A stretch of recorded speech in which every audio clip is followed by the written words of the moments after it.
Make it bigger. Okay, so this is today's story. Number 29. A moderator's words carry weight. The job of moderator is tough. Even if you're feeling down, you must act cheerful and brave. You have to direct the flow of others' comments. All thought of money troubles or other personal problems must be laid aside. You cannot join with others in beating a dead horse, and neither can you let yourself be carried away by high spirits. You have to know when to put on the brakes. It's important to be sensitive to the mood of the proceedings and apply the gas pedal and the brake in turn as needed. Okay, very good. So, yeah.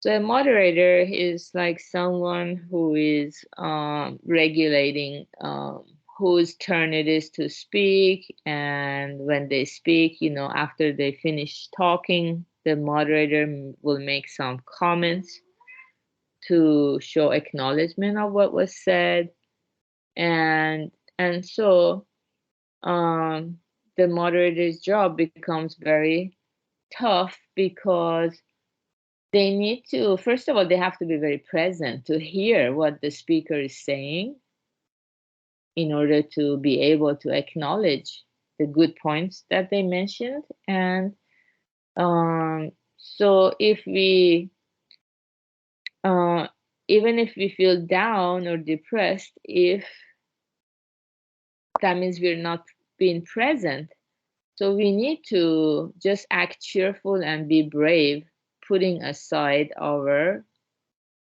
personal mood. Yeah, so that's why this job becomes a tough one. We have to separate our logic and emotional being in that moment, and be as objective as we can. Yeah, and by practice, we get better and better at it. Actually, this is not just about a moderator, it's just an example of how each one of us in our daily life, wherever we are working, or offering our services, trying to be useful for society, whatever we do. So if we, um, yeah, it says we cannot join with others in beating a dead horse. Sometimes there are some comments people start talking about, like the spilled milk. Well, once the milk is spilled on the floor, you cannot, put it back. Even if you clean it up, it's not useful anymore. What's the point of beating that dead horse? Like going over it again and again and again, something that cannot be undone. So if someone starts doing that as a moderator or an observer, if we want to practice wisdom, we cannot join with them. We need to practice wittiness and skillfulness to change the topic and move on.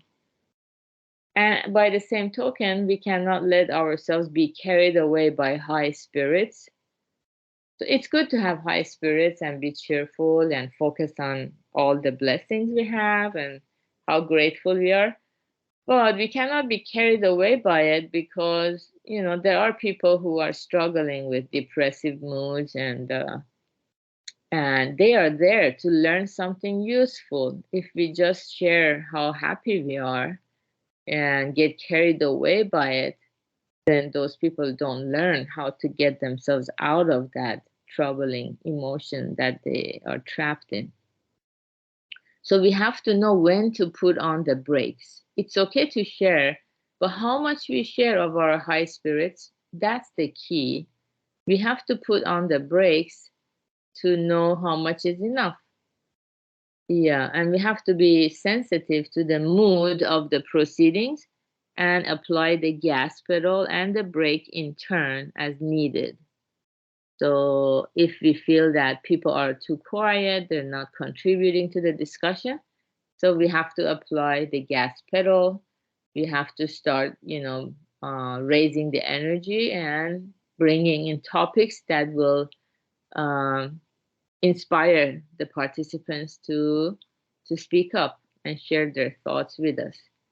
And in case we see that someone maybe is just rambling on or just going on and on and on too long, we need to apply the break and bring them back to the topic at hand. Yeah, so just like I'm gonna do here, bring myself back to this. So a moderator's words carry weight. Actually, each one of us, whatever we speak, whatever we do, it carries so much weight. It's also ultimately it's the weight of our karma. So we can use this to self-reflect on our karma and how we can regulate it or purify it for more joyfulness and serenity in everyday life. So good job everyone for being here. Today is Wednesday. We're going to have Karma Lab at 5 p.m. Pacific time. And have a wonderful Wednesday. Thank you, Peter. You're welcome, Hannah. Bye. Bye, Rocio. Bye. Bye.